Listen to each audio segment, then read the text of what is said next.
Əziz ev xalqı, bu andan etibarən ananız mətbəxi açıq elan edir.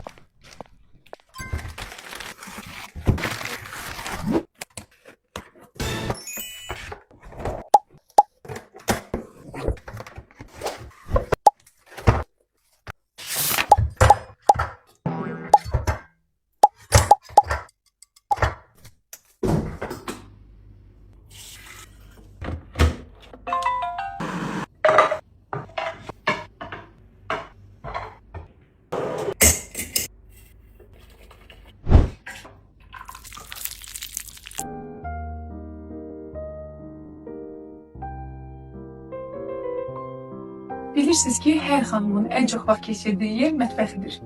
Siz də mənim kimi mətbəxinizin komfortlu, gözəl, zövqlü olmağını istəyirsinizsə, Nubella'ya üz tutun.